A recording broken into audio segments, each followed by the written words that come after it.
Welcome to Retirement Revealed. I'm your host, Jeremy Keil, and we're here to turn your retirement savings into retirement income. Today, we're talking with Daniel Felt from Kura Home Maintenance about how to get your home ready for summer or fall or winter or spring. He's got a great idea on how to just plan out and make sure that one of your biggest assets, which is your home, is well taken care of. Daniel, welcome to the show. Thank you, Jeremy. It's great to be here. Yeah, tell us a little bit about yourself and what you do with Kura Home Maintenance. Yeah, for sure. I live currently in a western suburb of Minneapolis, Minnesota here. I grew up on a farm out in central Minnesota. But today we operate Kura Home Maintenance, and like what we do is exactly what you said. We visit about 800 homes. We visit every 3 to 4 months, or every 3 months, and we just do everything you're supposed to be doing if you're the perfect homeowner. But realistically, no one gets around to. So cleaning AC units, cleaning dryer vents, even minor things like changing smoke alarm batteries and everything in between of changing all the filters. We've been doing that since 2016, and about half our business is that subscription based model, and the other half is one-time services like cleaning AC units, cleaning dryer vents, and cleaning air ducts.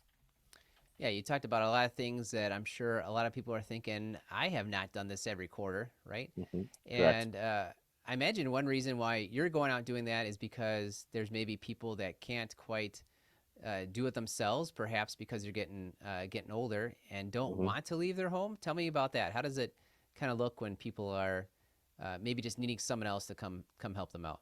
Yeah, we service all different types of people. Everything. I thought originally when I started this company, we would primarily be servicing people that are in the retirement stage of life, and I was surprised to see the amount of people that actually are in there working. Maybe they're dual income, stay with a couple kids, or maybe they're one stay at home parent.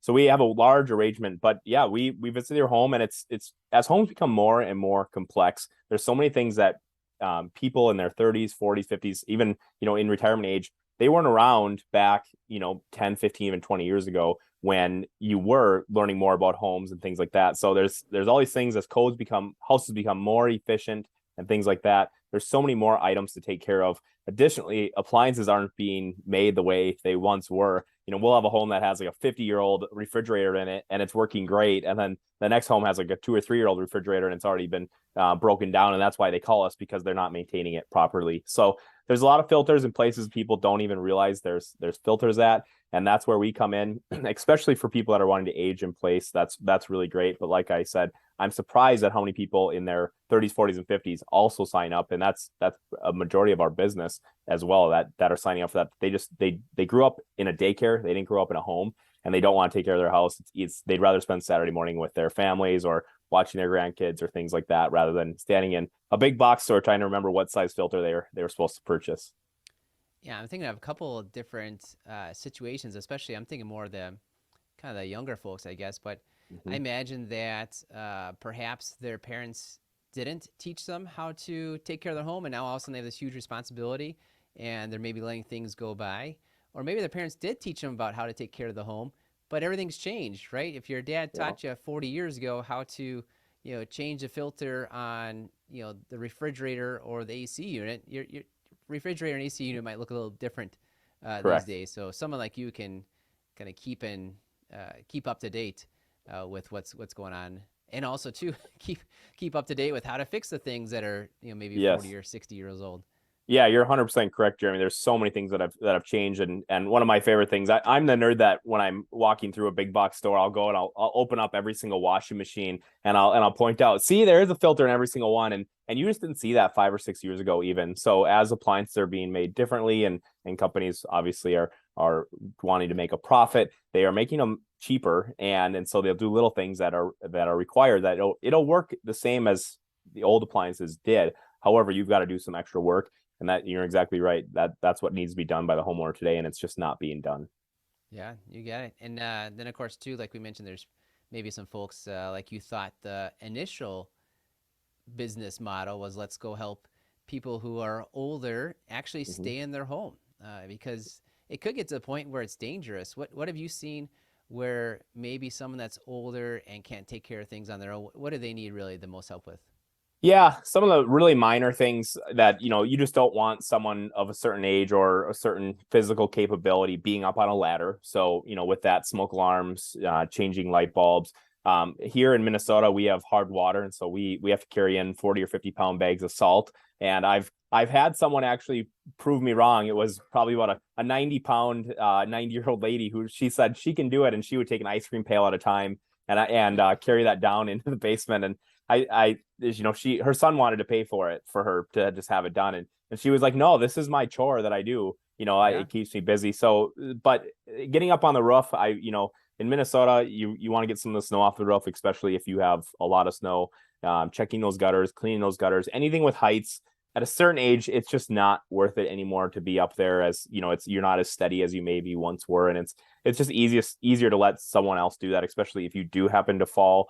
You're not going to recover as quickly. It's just everything becomes a little more difficult. So anything with heights, when you get to a certain age, or anything that weighs more than a few pounds, it just becomes more and more difficult. And we've had people leave us testimonials that they've been able to stay in their house significantly longer than they originally assumed, just because we come in once every 3 months and take care of those services. Yeah, I'm thinking of a couple stories. One of them is that we have a lot of clients that are 55 and 60, and it Mm-hmm. seems like their number one complaint about their 85 and 90-year-old parents is they're still getting on the roof to clean Yeah. out the gutters. So I guess if you're that person, if you're 55 or 60, and you're thinking that you can't, you just can't stand that your parents are still getting on the roof to clean out Mm-hmm. the gutters, just remind yourself, right? Just take a video of yourself so that your parents can, or your kids rather, can play it back to you like 20 years from now, because you'll probably be the one on the roof when you're 75, 80, 85, and beyond. But then too, I know of a story where there was an individual who was on the roof cleaning out the gutter or shoveling it, whatever it was, and fell off and had just horrible pain for the rest of his life Mm-hmm. because of that. And I know of another story where someone was telling me, and she wasn't, you know, old. She was 70. That's pretty young. Right. And she was saying that I've got to go sell my family cabin. She pretty much spent the prior 10 minutes telling me how much she loved the family cabin. It's just the highlight of her existence, and all the family gets together there. But she had to go and sell it because she can't go and clean out the gutters anymore.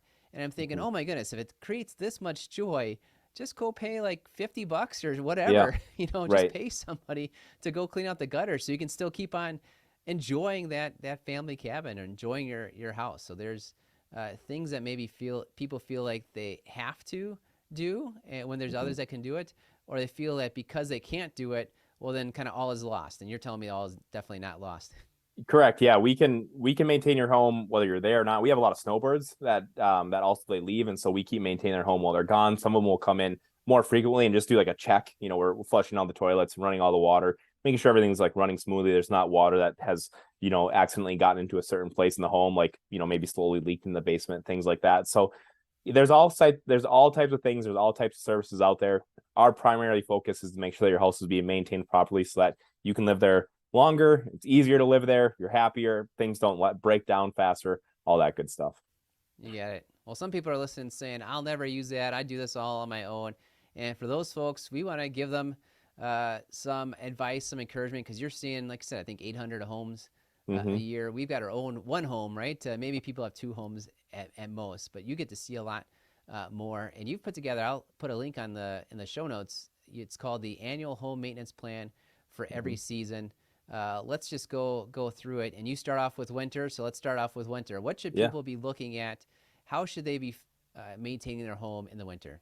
Yeah, depending on what geographical area you live in, but I know if you're in North America, a lot of people have snow this time of year, and especially this year, and so a lot of it is just looking at snow and where is that in your home. So even if it's not an issue up on your roof, we'll start on the top. You want to be getting that snow off your roof, preventing ice dams. Ice dams can cause a lot of issues. And that's doing what an ice dam is causing is as water's flowing down, it actually runs off. If you don't have enough insulation in your house, it's running off, and it's your attic is actually getting heated because heat from your house is escaping into your attic because of that insulation, or that there's a vapor layer there that's a thin sheet of plastic.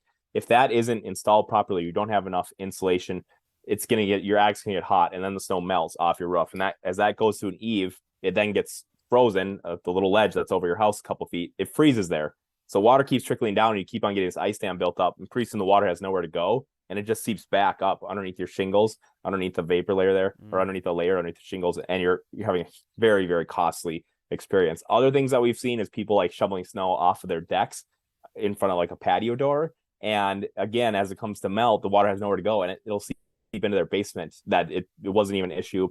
Sump pump failures are another really common one. You want to be detaching that sump pump hose in the fall so that it's not freezing, and especially with temperatures going above and below, which seems to happen most springs, it'll get to 35, 40 during the day and then freeze at night. If that sump pump can't get pumped water out of your house, it sounds like it's running and everything seems great. Maybe you're sitting upstairs having dinner or watching TV at the end of the day and you hear the sump pump running, but it's actually burning out because it's not pumping the water out of the house. So we're doing a lot of things quarterly too. Like we're still changing the filters and cleaning refrigerator coils and things like that. But some of those extreme things during the winter are really important that we are looking for at each house. Yeah, thanks for that. Well, let's keep on moving through the year. What should we be looking at to maintain our home in the spring? Yeah, spring, a huge one is getting that AC unit cleaned. That's pulling air, and so a lot of times if you walk through, especially depending on what geographical area you're in, you don't want leaves, cottonwood, or any sort of debris. If it looks like your AC unit has a sweater on it from the winter, that's a bad sign. It needs air. So if you want to do it yourself, even taking a hose to that, don't take a pressure washer. Even taking a hose is better than nothing. We recommend having that professionally cleaned because then it's going to run very efficiently. Secondly is making sure your gutters are clean and they're operating correctly, meaning you want to be getting water 4 to 10 feet away from your house. So just walking around, it's really easy for that stuff to get detached, especially if you have kids or pets running around your house. Very, very easy for a gutter to get detached during the winter months. So checking those things out. If you have a humidifier in your home, it's very common in colder climates. People actually have a humidifier and there's a pad there. You want to be changing that setting to the summer setting in the spring because you don't want humidity in your home going above right around 40%. If you keep the humidity in your home between 30 and 40%, it's a nice level where you're not getting a static shock when you're touching door handles, but you're also not getting humidity on your windows, and that starts to cause, rot or mold issues. So those are a few of the small things that we're looking at in the spring. Awesome. And tell me if I'm right here, but when you're taking the hose to clean out your AC unit, you're spraying like inside out, not outside in? Yeah, you can do both. So the way that we do it is we take off the outer shell there, and then so we'll do both, yeah. right? Yep. So then we'll go inside, we'll spray all that off, get that sweater off, or there's a layer of just junk on there. And then we actually do use a cleansing solution that really does a good job of cleaning everything and just releases it from those coils. And then we do hose off the entire thing. So if you're going from the outside in, that's great. You're even doing one step above. The most important thing is if you're going to be using like a pressure washer, or you think, oh, I'm going to use a brush, you got to be really careful. Those coils are really sharp, and so you don't want to be using your hands with that. But if you're bending the coils in whatever fashion you're using, you're causing way more harm than you would have if you would have just left it. So again, if you're not confident doing it, leave it up to a professional. But taking a hose to it, you're not going to hurt it. They're designed for outdoors, so you can't really hurt it if you take a hose to it. And you're correct, Jeremy. Going from the inside out, spraying that off and out is going to be your best bet if you don't want to get some tools involved and take that apart. All right, I'm hoping my wife is listening because she tells me how I am horrible at all this kind of stuff. But I know one thing. I know one thing about that with AC, inside out. Although you already showed me already, there's a couple extra steps maybe we ought to be going. Yeah. So.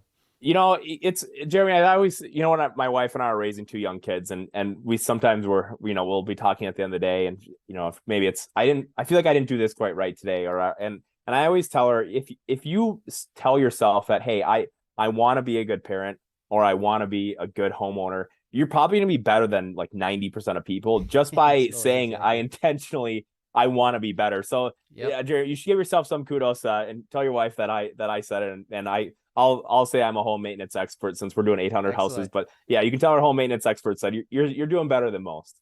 Excellent. All right, I'll take it. Well, how about summer? I got to figure summer's got to be one of the easier parts of it. Yeah, yep. You still want to be checking out some of those things. You're right. It is easier. So then we're doing some of those more annual things that need to be done. We're cleaning dryer vents out. We're cleaning refrigerator coils, doing some of those annual tasks on the inside of the house, like some of the filters, like if you have a filter on your refrigerator that only needs to be cleaned annually or changed annually if it's just for ice. Otherwise, it's biannually if it's water and ice. smoke alarm batteries. I'm not sure if I said that already, but you're just kind of doing a once over on everything. That's a really good time to get up on the roof because it's not going to be slippery, especially in colder climates, and just check everything out. Does it look like someone took a slingshot to your roof and from a hailstorm at one point, or does everything look correctly up there? Checking the gutters again, just doing a once over. The summer months for us is we're still really busy. It still takes about an hour and a half, 2 hours at a visit. But I think of it more as like an oil change for the house where you come in, we're going to do some of these things, but we're also checking over, we're doing an inspection on everything else as well, just making sure that it's still running really smoothly. Yeah, perfect. And you write on your website that fall is probably the most important time of the Mm-hmm. year to maintain your home. I'm just guessing because it's you're getting ready for winter, but there's hopefully Yeah. no snow on the ground yet. Yeah, exactly. Yeah, during the fall, it's a really important time. That's again, you want to be doing a check over on some of these things like your gutters. My brother actually owns a window cleaning, gutter cleaning company, and he says that Halloween is the best day to clean your gutters because usually all the leaves have fallen. So then you can get those out. They don't start decomposing over the winter. And then in the springtime, all the water can be flowing through. But essentially what's really important is you're getting ready to spend a lot of time indoors when it comes to winter, and so changing all those filters out, making sure everything is just clean, so the air quality in your house, and every single person is different. One person might have 4 or 5 golden retrievers running around the inside of the house, and the next person is the most spotless person, and so maintenance on each house is a little bit different. But doing it once over, changing all your filters, getting that humidifier set up again so that in the fall, you're going to be wanting to put humidity into the house. So changing that filter, those are very, very, very neglected. Additionally, the air exchanger, which is a newer technology in the last 10 to 15 years. And if you don't know what an air exchanger is, they're also called an ERV or HRV. And it's a big box hanging in your utility room. So if you go down to your utility room and you see a big box, that's an air exchanger. That has an intake and an exhaust on the outside of your house. You want to make sure that that's clean. And then there's 3 filters on the inside of that air exchanger. You've got to take those out and you've got to clean them. It takes about a half hour to 45 minutes to do that task. But all the air in your home is going through that air exchanger. So if your house was built in the last 10 to 15 years, it's so airtight that machine is actually meant to bring fresh air into your home.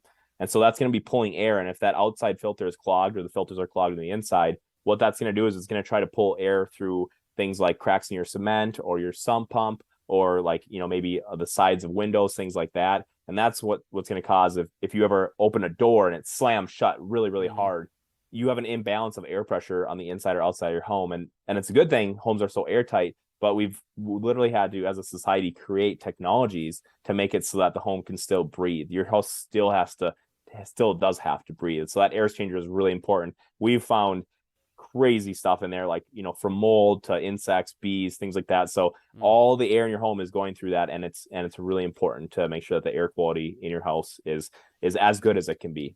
Yeah, well, I mean that's definitely important. People talk about that air quality all the time, and here they are. Maybe something an air exchanger that's supposed to be helping could be the opposite. Yeah, we've had people before, like on an air duct cleaning job there, you just kind of get into small talk a little bit and they say how they don't know why, they went 30 years without ever having to call in sick. But since they moved to this house, they're sick all the time. And they're like, we don't know what's going on. And we look around a little bit, and then sure enough, the humidifier filter hasn't been changed for years. And it's actually mold. There's mold spores. So all the air, or a lot of air in the home, is going through this mold spore filled filter and going into the air quality. And then they wonder why they're sick, and it's like, this is it, right? I mean, here you go. And it's pretty cool when you're leaving a job and a client's giving you a hug because they're so thankful that you came. But yeah, there's so many little things that people just aren't aware of. It's just comes down to you don't know what you don't know. Right. Yeah, I believe it. And of course, too, you've helped us with kind of all 4 seasons, but tell me, what have I forgotten to ask you about?